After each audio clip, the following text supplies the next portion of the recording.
예, 안녕하십니까. 에듀피디에서 9급 공무원 일반 사회를 맡고 있는 임현철 교수입니다. 예, 이제 드디어 여러분들 이제 경제 시간이 됐네요. 예, 경제 제가 처음에 OT 해서 말씀드렸듯이 경제가 가장 좀 어렵습니다. 실제로 시간을 많이 두고 푼다면은 솔직히 그렇게 어려운 부분이 아닌데요. 우리가 아시겠죠? 처음에 말씀드렸지만 20분 안에 20문제를 풀어야 되는데 솔직히 사회 부분은 20분 안에 풀면 안 되고요. 한 15분 정도에 끊어야 됩니다. 그럴 때 사회문화는 그렇게 시간이 많이 걸리지 않아요. 그런데 정치도 정치와 법도 마찬가지인데요. 경제 부분이 좀 많아요. 총 6문제 출제되는 거 아시죠? 그렇기 때문에 그 6문제에 대해서 우리가 얘기했을 때 그걸 시간을 최대한 절약할 수 있는 방법이었습니다. 그럼 그 첫 번째 방법이 뭐냐라고 할 때 당연히 첫 번째는 개념을 정확하게 숙지하시고요. 두세 번 이상 경제에 대한 개념을 오세요. 제가 경제 부분 어려운 거 알고요. 그렇기 때문에 최대한 강의도요. 다른 법과 정치 또는 사회문화와 다르게 경제는 최대한 자세히 다양한 예를 들어서 여러분들한테 설명해 드릴 겁니다. 그러니까 경제는 쉽지 않다는 거 기억하시고 두 번째 개념을 계속적으로 되풀이해야 된다는 거 기억하신 다음에 가장 중요한 거 제가 이제 마지막 말씀드리는 거 경제는 실제로 본인이 스스로 그래프를 그려가면서 숫자를 써가면서 풀어가지 않으시면요, 무조건 여러분들 실수를 하게 되어 있습니다.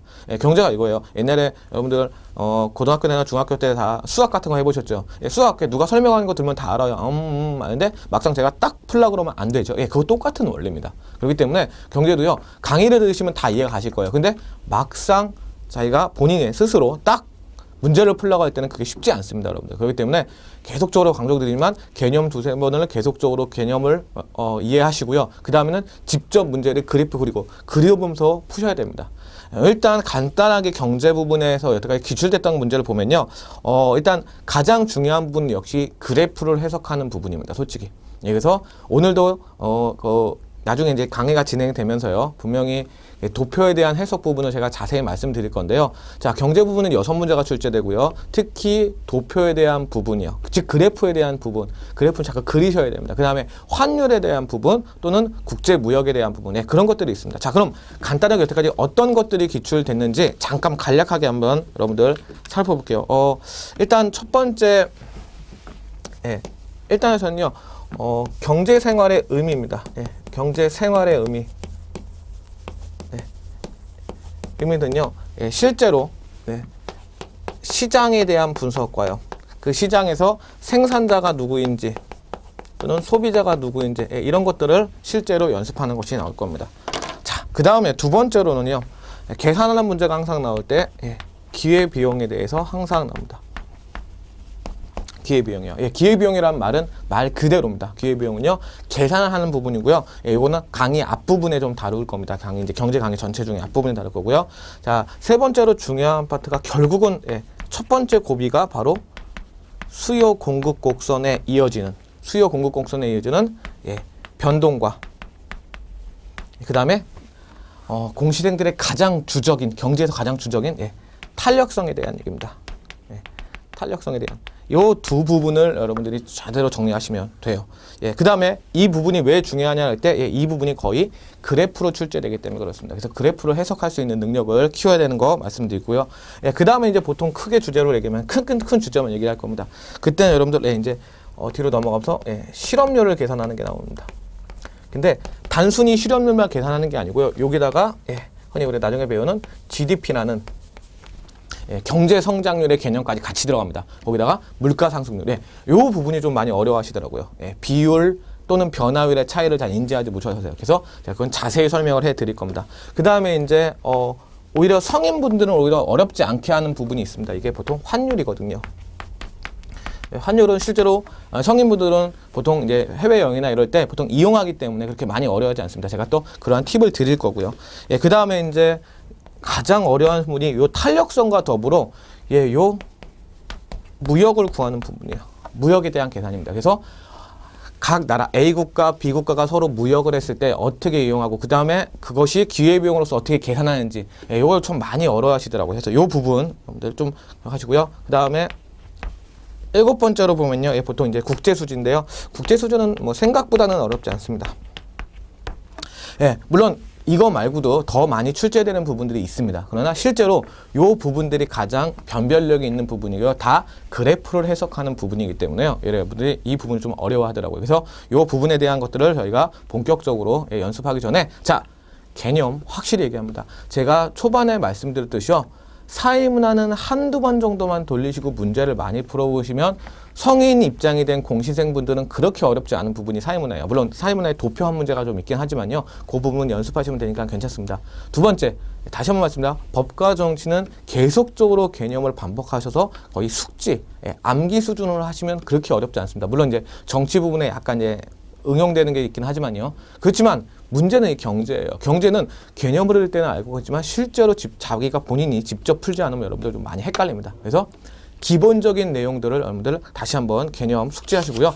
경제는 일단 기본적으로 약간 긴장을 하시고 수업에 임해주시기 바랍니다. 그래서 제가 그렇기 때문에 최대한 천천히 다양한 예를 들어서 자세히 설명해 드릴 테니까 여러분들 좀 믿고 따라오시면 됩니다. 자, 그럼 이제부터 본격적으로 경제에 대해서, 경제 생활의 의미에 대해서 여러분들 한 번씩 진행하도록 하겠습니다. 자, 뭐 요거는 그냥 지우도록 하겠습니다. 뭐 나중에 확인 한번 해보시고요.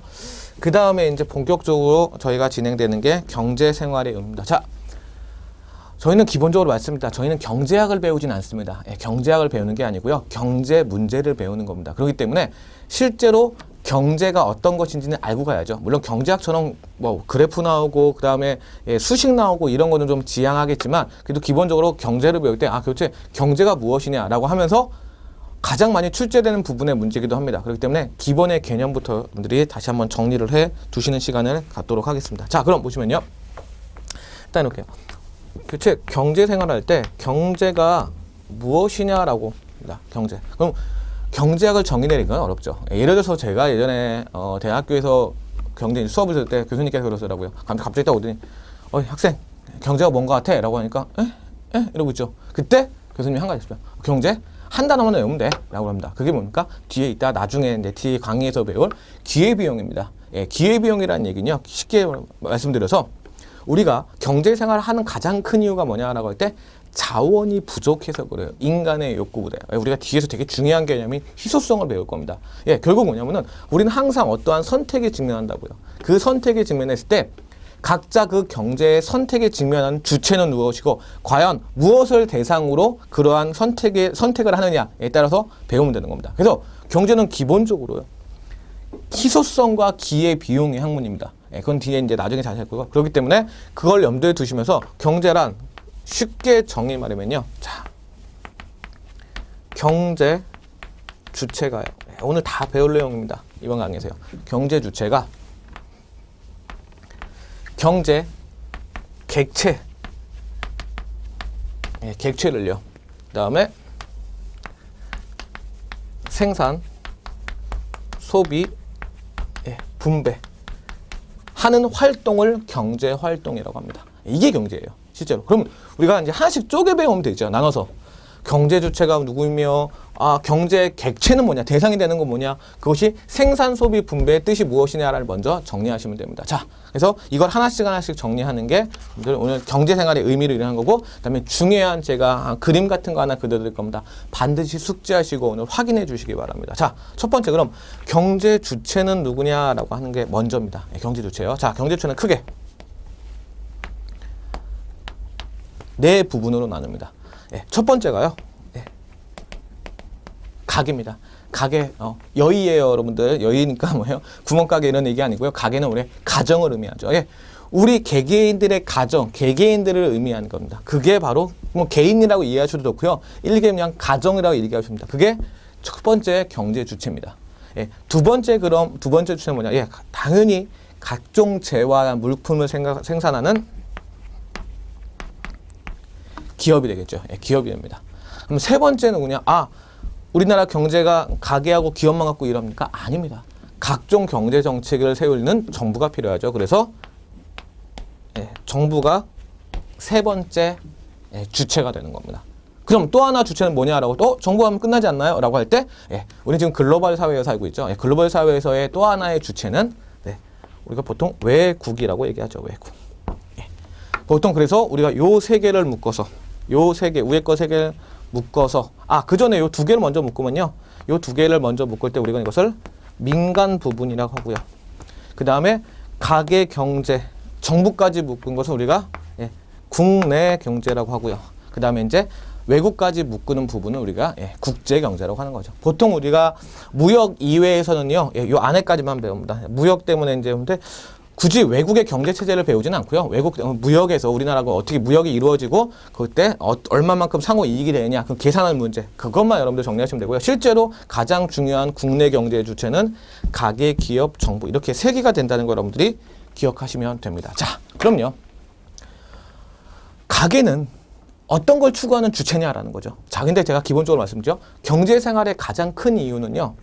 인간의 욕구는 무한합니다. 이 인간의 욕구는 무한해요. 그러나 그것을 만족시킬 만한 자원이 상대적으로 적습니다. 포인트입니다. 나중에 꼭 기억하세요. 상대적으로 적습니다. 우리는 그것을 경제적 용어에서 가장 중요한 희소성의 원칙이라고 하거든요. 네, 희소성의 원칙이기 때문에 각자 최소의 비용을 들으면서 최대의 만족을 얻으려는 그러한 경제활동을 할 겁니다. 그게 경제의 기본이죠. 그것이 없으면 예를 들어서 길거리에서요. 돈이 막 길거리에 막 뿌리고 됐습니다. 그러니까 누구나 막 집어다가 돈 쓰고 이런 상태, 정말 이상사회죠. 그런 사회가 오면요. 경제학은 존재하지 않을 겁니다.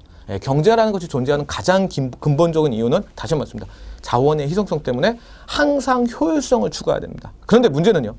효율성만 추구하면 됩니까? 안 됩니다. 형평성이라는 개념도 같이 들어야 돼요. 형평성은요. 각자가 모두 각자의 몫만큼 받는 거고요. 혹시나 사회적 약자가 있다면 그것을 배려하는 정책까지 하는 겁니다. 자, 그럼 각자의 주체들이 중요하게 생각하는 것이 무엇이냐라고 할 때요. 첫 번째, 가계는요. 우리가 소비의 주체라고 합니다. 소비의 주체가 가계입니다. 그럼 두 번째, 기업은 뭐라고 합니까? 기업은 당연히 생산의 주체가 되겠죠. 생산의 주체. 그럼 세 번째, 정부는 어떤 것이 주체냐 할 때 보통 우리가 재정의 주체라고 하죠. 재정. 재정은 국가의 살림살이를 말합니다. 국가가 살림살이를 할 때 기본적으로 개인, 신가, 즉 민간 부분, 가계와 기업의 활동하는 거 감시도 하고요. 도움도 주고요. 공공 서비스도 제공하고요. 이런 것들을 모두 얘기하는 게 재정의 주체입니다. 자, 그럼 이런 소비 주체에 추구하는 것이 무엇이냐라고 할 때 같이 기억해 두셔야 됩니다. 그것이 뭐냐라고 할 때 소비 주체는 당연히요. 소비를 하면서 만족감, 효용이라는 개념을 얻을 겁니다. 자, 중요한 포인트 하나 드릴게요. 이거는 그냥 한 번만 이해하시면 됩니다. 우리가 만약에 사막에 있었습니다. 사막에 있다가 나올 때 목이 너무 마르죠. 그때 물 한 잔을 딱 먹었습니다. 얼마나 기분이 좋겠습니까? 그렇죠? 행복하죠. 해피하죠. 우리는 그런 것을 주관적 개념이라고 하죠. 그것을 수치화시켜서 바꿀 수 있는 개념을 저희는 효용감이라고 합니다. 그래서 우리가 보통 만족을 극대화시킨다라는 말을 쓰거든요. 또는 효용을 극대화시킨다는 말을 씁니다. 그럼 쉽게 말하면 우리가 그냥 해피해지는 거예요. 지금 사막에 한 일주일 동안 있습니다. 물을 한 모금 못 먹습니다. 물은 사막에서 일주일 동안 물을 못 먹으면 힘들겠지만요. 자, 물을 한 잔 딱 먹었을 때 그때 그 느낌, 그 만족감, 그 해피함, 그것이 주관적인 거거든요. 그것을 수치화시켜서 나타내는 수치를 우리는 만족감 또는 경제용어로 효용감이라고 합니다. 그래서 효용감의 극대화를 추구하는 게 소비 주체입니다. 이걸 여러분들이 기억하시면 돼요. 효용의 극대화, 만족의 극대화 이렇게 지급합니다. 자, 그럼 기업은요 무엇의 극대화를 추구할까요? 라는 겁니다. 쉽게 말해서 어느 학생들은 자꾸 어느 공시생들이 질문하는데 이런 얘기를 하더라고요. 기업은 사회적 책임을 해야 됩니까? 맞죠. 하면 좋죠. 그러나 여러분들이 어떠한 사업이나 어떠한 기업을 만들 때 궁극적 이유는 당연히 이윤 추구죠. 그래서 기업의 가장 큰 목적은 이윤의 극대화를 추구하는 겁니다. 이윤의 극대화를 추구하는 겁니다. 이렇게 여러분들이 정리해 주시면 돼요. 이윤의 극대화. 자, 그럼 정부는 뭐냐라고 할 때요. 정부는 당연히요. 효용에 추구할 수도 있고 이윤 추구할 수 있을 때 이 두 개는 주체가 아니죠. 그렇죠? 정부는요. 보통 우리가 약간 어려운 말로 사회 후생의 극대화라는 표현을 씁니다. 사회 후생의 극대화. 좀 이따 다시 적을게요. 자, 사회 후생의 극대화라는 게 무슨 뜻이냐라고 할 때 실제로 그냥 복지라는 개념을 사용하셔도 되고요. 좀 더 쉽게 말하면 그냥 백성들이 아니죠. 죄송합니다. 시민들에 대해서 잘 먹고 잘 살게 만들면 되는 거예요. 그래서 법을 잘 지키는지도 알아보고요. 사회적 약자도 도와주고요. 아까 말씀드린 공공시설도 해주고요. 그런 걸 모두 다 사회 후생입니다. 이렇게 되는 거예요. 그래서 기본적으로 효용의 극대화, 만족의 극대화를 추구하는 가계는 소비의 주체다. 물론 가계가 있다. 나중에 배우시겠지만 소비만 하진 않습니다. 그 다음에 기업도 생산만 하진 않아요. 그렇지만 생산의 주체가 된다는 거 기억해 놓으시면 되고요. 이것을 이윤극대화라고 합니다. 자, 그 다음에 정부는 재정의 주체인데요. 보통 사회 후생을 극대화하는 목표를 합니다.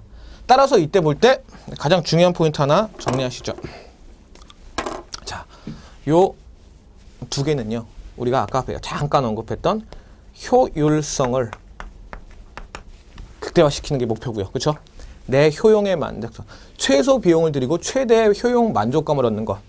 이윤, 최소의 생산 비용을 통해서 최대의 이윤을 추구하는 것을 추구하는 게, 그래서 경제학에서 중요한 원리는 효율성을 추구하는 것이 민간 부분인 가계와 기업입니다. 그런데요, 정부는 효율성만 추구할 수는 없습니다. 근데 물론 효율성도 추구합니다. 그러나 사회적 약자를 돌보는 일 등에 관한 사회 전반적인 정의나 우리는 그것을 형평성의 개념이라고 얘기하죠. 그래서 정부는요, 효율성의 개념과 형평성의 개념을 둘 다 추구한다는 거 기억해 놓으시기 바랍니다. 네, 외국은요, 간단히만 이건 말로만 언급할게요. 자, 외국의 주체하고요, 외국끼리, 나라끼리 무역을 하는 가장 큰 이유는요, 첫 번째가 뭐죠? 당연히 자국의 이익이죠. 예.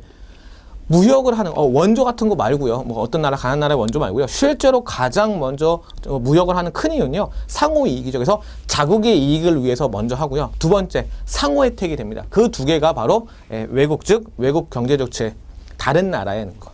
여기서 이제 디테일 하나 알려드릴게요. 자, 외국의 나라에도요. 각 나라마다는 요런 주체가 요 안에 들어가 있죠. 그렇죠? 그거는 여러분들이 다 아실 겁니다. 네, 요 정도로 여러분들이 정리를 하시면 되고요.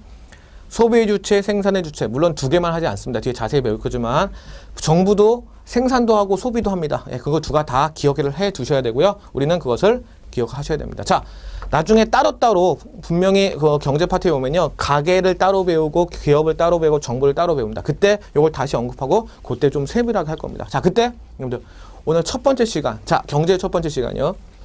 경제 주체, 경제 활동이란 경제 주체들이 경제 객체를 가지고 생산 분배 소비한다라고 했죠. 그때 경제 주체들은 바로 이런 것이 있다라는 거 하고요. 보통 우리 일반 사람들은요, 가게가 되겠죠. 가게가 되고요. 보통 사업을 하시는 분들은 이제 기업이 될 겁니다. 이렇게 여러분들 첫 번째 개념 기억해 두시면 됩니다. 자, 그럼 두 번째로 쭉 넘어와서 두 번째 개념 한번 해보죠. 그게 바로 경제 객체입니다. 경제 객체는 어려운 말이 아니고요. 대상이 된다는 뜻이죠. 대상이 된다는. 자, 대상이 된다는 뜻으로 여러분들 기억해 놓으시면 되고요. 그럼 경제 주체는 크게 어떤 것이 있냐. 자, 이러한 경제 주체들이 도대체 어떤 것을 대상으로 생산, 분배, 소비를 하느냐라는 거죠. 그때 경제 주체의 대표적인 것은 두 가지만 여러분들이 기억하시면 됩니다. 두 가지는 어렵지 않고요. 첫 번째는 재화라고 하고요.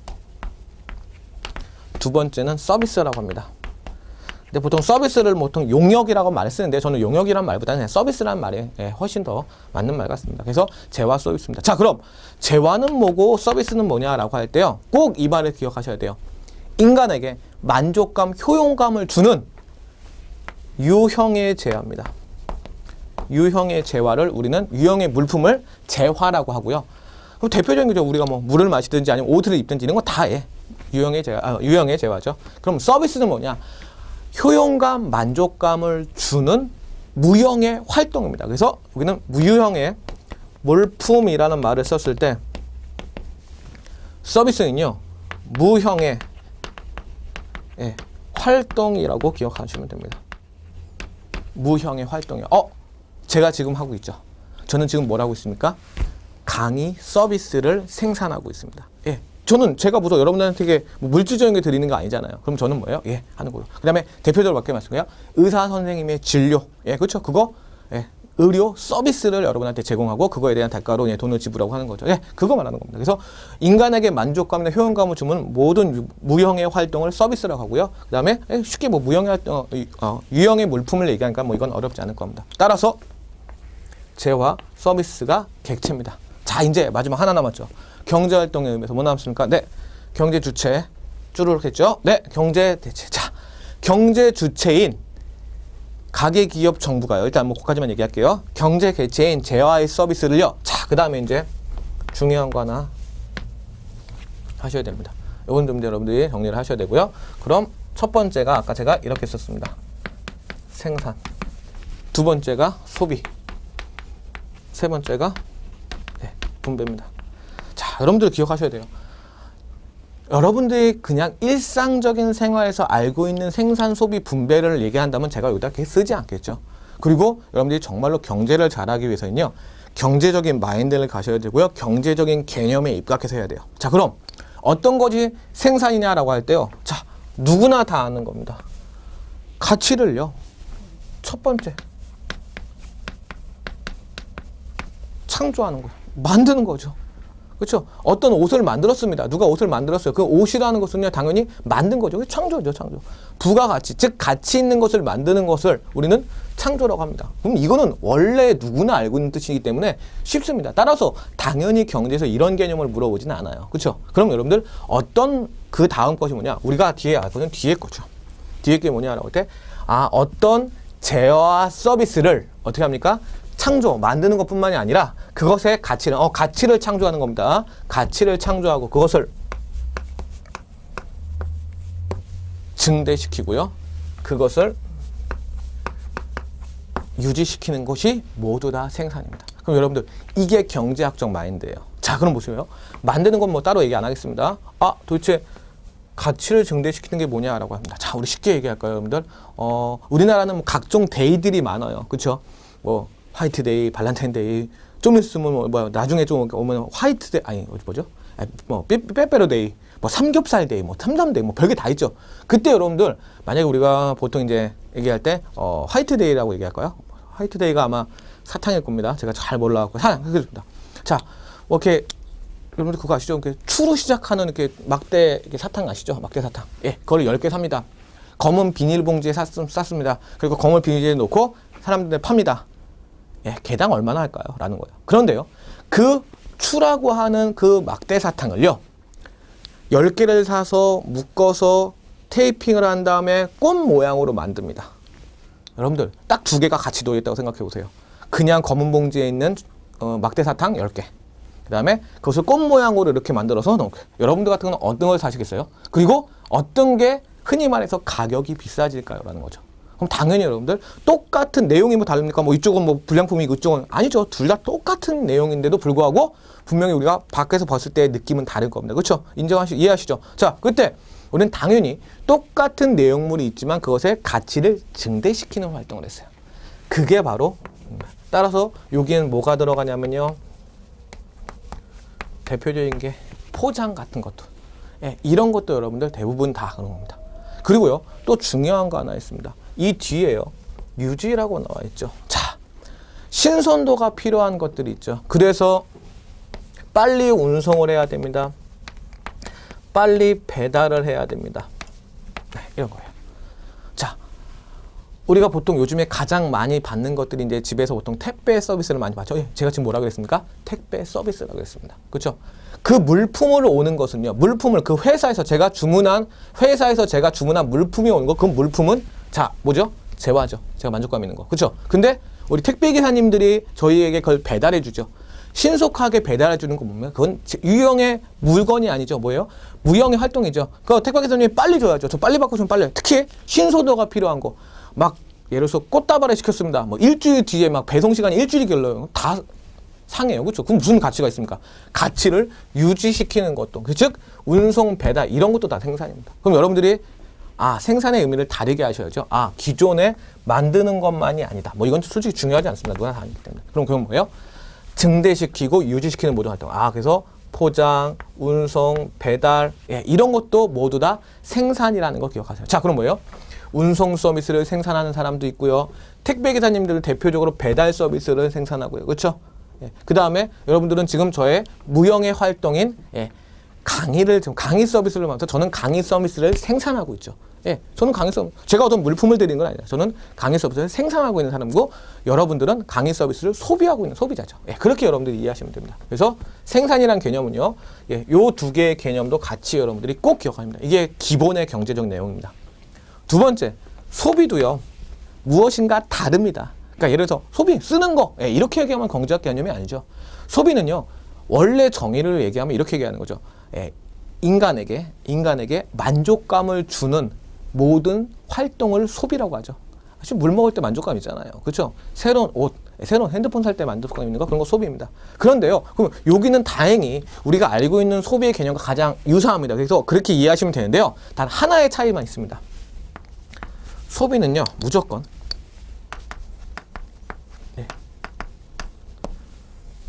최종 소비만 소비예요.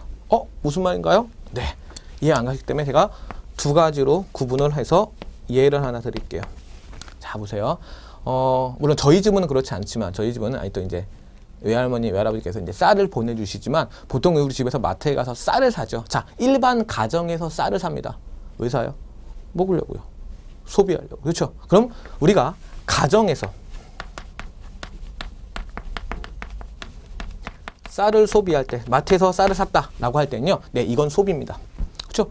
내가 최종적으로 쓰기 위해서요. 그런데요, 여러분들 중요한 게 뭐냐면요, 식당에서 쌀을 샀습니다. 식당에서 쌀을 샀다고요.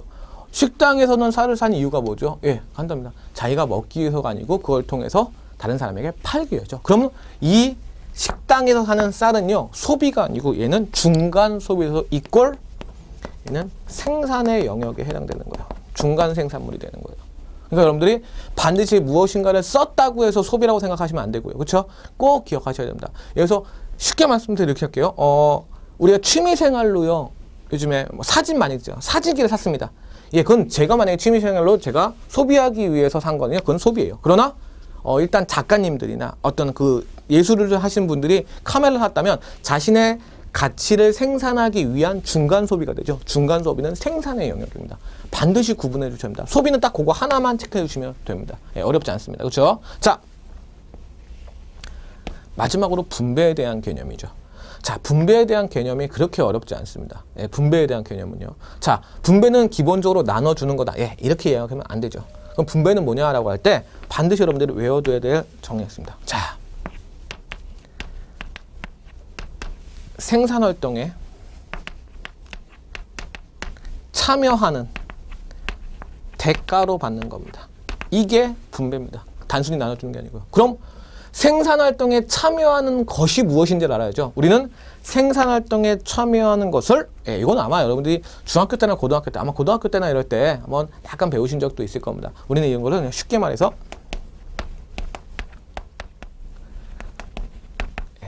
생산 요소라고 하죠.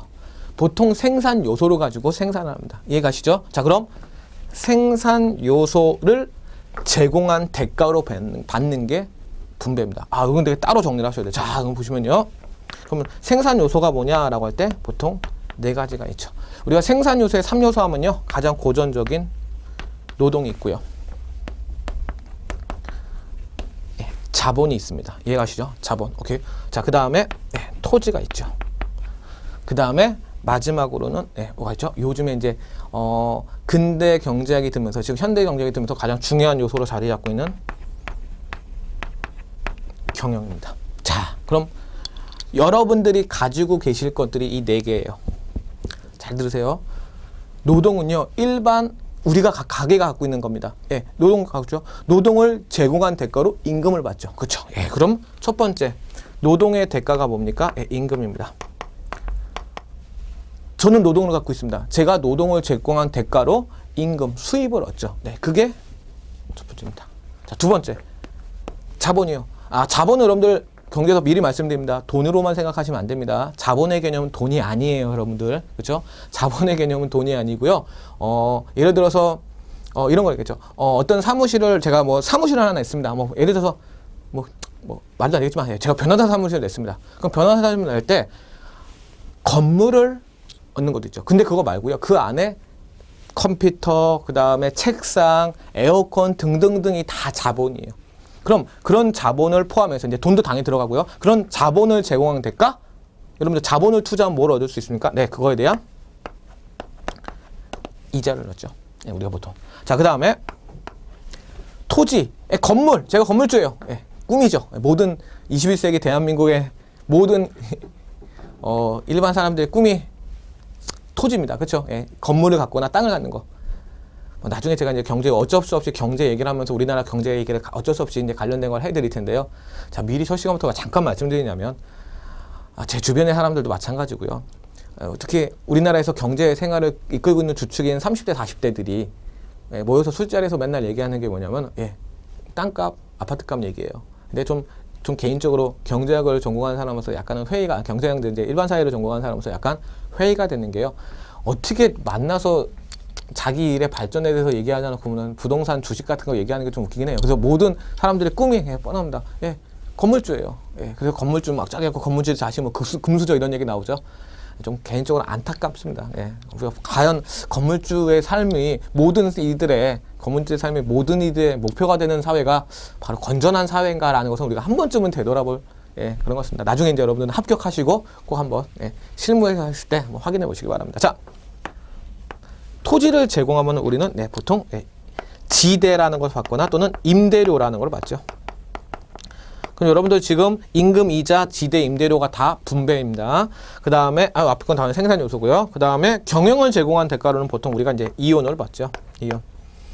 이렇게 됩니다. 자, 그럼 여러분들 생산 요소를 제공한 대가로, 즉 생산에 참여한 대가로서 뭡니까? 분배를 받는 것. 이렇게 됩니다. 자, 여기까지 이해하시죠? 그래서 확인만 하나 하겠습니다. 자, 생산, 소비, 분배가 있고요. 그 다음에 생산의 두 가지 좀 내용 확실히 기억하시고요. 소비에서는 최종 소비만 소비다 기억하시면 되고요. 여러분들이 요 뒤에는요, 이거는 나옵니다. 그리고요, 여러분들 이거는요, 우리나라 국내 경제를 거시해서 뒤에 배울 때요, 이건 다시 한번 배웁니다. 그래서 이 세 개는요, 따로따로 돌아가는 게 아니고요, 생산, 이에 이어서 대가로 뭘 받죠? 분배를 받죠. 그럼 분배받는 소득으로 뭐 합니까? 우리는 소비를 하죠. 그 소비가 이루어지니까 당연히 뭐 합니까? 아예 다시 생산을 하죠. 항상 생산, 분배, 소비는 합니다. 그래서 나중에 사후적으로 이 세 개의 가격이 다 같아요. 같습니다. 그럼 뭐 나중에 3면 등가의 법칙이라 배울 때 그거 기억하시면 되고요. 자, 두 번째. 거꾸로 돌아가시면요. 제가 일부러 아까 약간 뛰어넘은 게 하나 있습니다. 분명히 제가 미리 말씀드리겠습니다. 제가 재화했으면 간단하게 하고 넘어갔는데요. 이것만 생각하시면 됩니다. 실제로 재화를요, 경제학에서는 구분하는 방법이 많아요.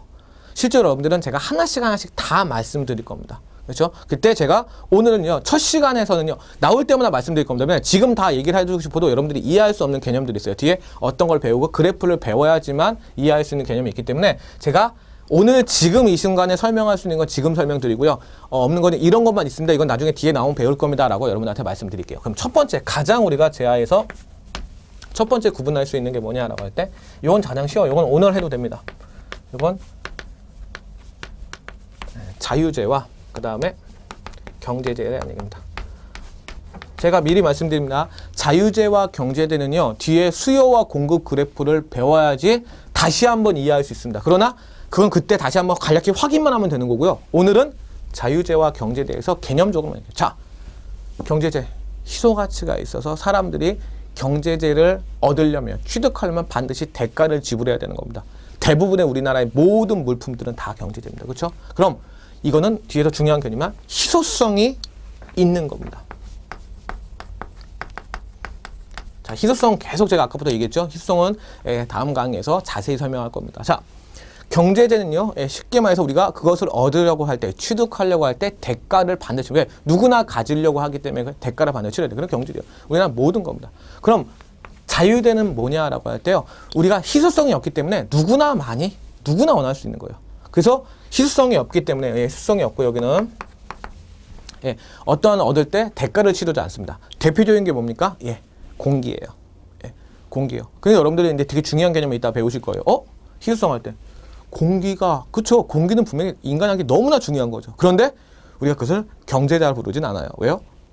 대가를 지불하지 않습니다. 그렇죠? 그렇기 때문에 자유재 경제는 이렇게 여러분들이 기억해 놓으시면 되고요. 이해가시죠? 이렇게만 정리하시면 되고요. 과거의 자유재에다가 경제적으로 바뀐 것들이 되게 많습니다. 그래서 나중에 그래프로 그걸 여러분들한테 설명드릴 거고요. 과거의 자유재에서 경제적으로 바뀐 것 대표적인 물이죠. 옛날에 저도 잘 모릅니다만은 어머니 살 때는 옛날에 시골에서 그냥 뭐 신연물 막 떠먹고 했다라고 하십니다. 근데 요즘에 그러면 큰일 나죠. 그렇기 때문에 과거에 분명히 물은 사 먹는 개념이 아닌 자유재였습니다. 그러나 요즘에는 경제재해 개념으로 바뀌었죠. 그걸 제가 나중에 그래프를 배우고 나서 그래프로 한번 설명해 드릴 겁니다. 그때 한번 여러분들이 기억해 놓으시면 되고요. 그 다음에 자유재 경제재. 그래서 요즘에 현실적으로 얘기했을 때 자유재해 개념은 제가 볼 때는요, 공기 정도 빼놓고는 자유재해는 없는 것 같아요. 요즘에는요. 자, 그래서 자유재해 공제는 이런 개념 반드시 지금 숙지해 놓으시고요. 두 번째로 이건 그래프로 나중에 한 번만 더 변화되는 과정을 할 때 그거는 수요 곡선과 공급 곡선을 배워야 되기 때문에 그 시간에 말씀드리겠습니다. 두 번째는요. 이거도 역시 뒤에 배울 거니까 오늘은 간략히 있다는 것만 얘기할게요. 보완제라는 개념이 있고요. 그 다음에 대체제라는 개념이 있고요. 되게 중요하게 여러분 합니다. 독립제라는 겁니다. 독립제는 크게 중요하지 않고요. 결국 보완제 and 대체제의 개념이 있습니다. 자, 보완제는 어렵게 생각하시면 돼요.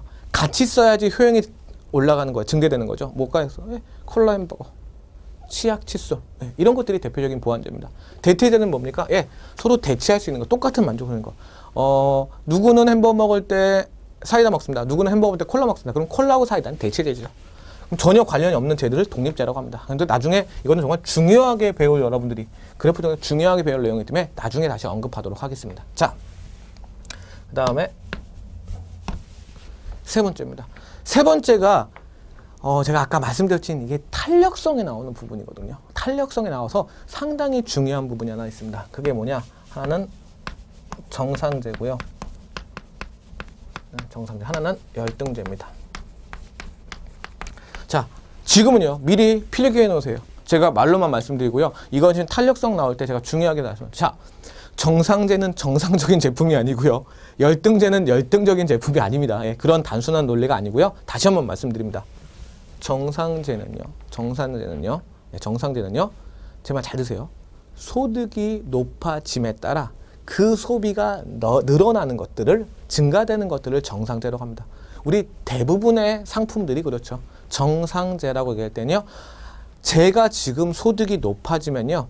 제가 지금 먹는 음식이나 입는 옷, 쓰는 차, 핸드폰에서 보통 사람들은 자신의 소득이 높아지면 보통 더 많이 소비하는 경향이 있거나 더 비싼 걸 소비하는 거죠. 그게 우리가 일반적으로 쓰는 게 정상제예요. 그렇죠? 그러면 열등들은 뭐냐라고 할 때 그 반대예요. 소득이 증감에 따라 그 소비가 반대로 줄어드는 거예요. 예를 들어서 이거는 그냥 예입니다. 제 얘기하기는 이거는 했습니다. 제가 돈이 없어서 요즘에 소주 먹습니다. 소주 먹습니다. 근데요, 저는 양주를 좋아해요. 만약에 아닙니다. 저는 양주 안 좋아합니다. 예입니다. 양주를 먹고 싶은데 제가 소득이 작아서 많이 양주를 못 먹어요. 그럼 어떻게 됩니까? 저는 소득이 높아지면 소주를 버리고 양주를 먹습니다. 그럼 양주가 뭐가 되는 거예요? 양주가 저한테는 정상제가 되는 거죠. 그런데 소주는 뭐가 됩니까? 내 소득이 늘어남에 따라 그 소비가 줄었기 때문에 걔는 열등제가 되는 거예요. 그래서 이 개념은요. 일단 지금은 이렇게만 기억하시고 나중에 두 개의 개념을 정확하게 기억하시면 됩니다. 그 다음에 마지막으로 하나가 더 있습니다. 근데 이거는 뒤에 아예 시장 실패 단원에서 되게 중요하게 배울 거예요. 그게 뭐냐면은 공유제라는 공공재 또는 공유제, 공공재의 개념. 거기에 대비되는 사유제에 대한 사유제는 사적 제어라고 하거든요. 그래서 우리가 보통 하는 게 다 사적 제어고요. 공공재 있습니다. 철도, 통신 뭐 이런 것들을 다 공공재라고 공유제라고 하는데요. 그때의 개념도 한번 정리를 할 겁니다. 그래서 재화의 종류가 이렇게 나와 있는데 실제로 여러분들이 요거는 그렇게 출제되는 과목은 아닙니다. 요거는 바로 앞쪽의 강의에서 여러분 다시 한번 그래프 배우자마자 설명드릴 거고요. 실제로 수요곡선, 공급곡선을 배운 이후에 보완제, 탄력성을 배운 다음에 정상제, 그 다음에 시장 실패로 이어지는 공유제에 대한 개념들은 정확하게 개념을 정리해야 되는 내용입니다. 이렇게 여러분들이 재화, 경제 다시 한번 기억하시고요. 그 다음에 경제 주체는 아까 말씀드렸기 때문에 이렇게 정리를 하시면 됩니다.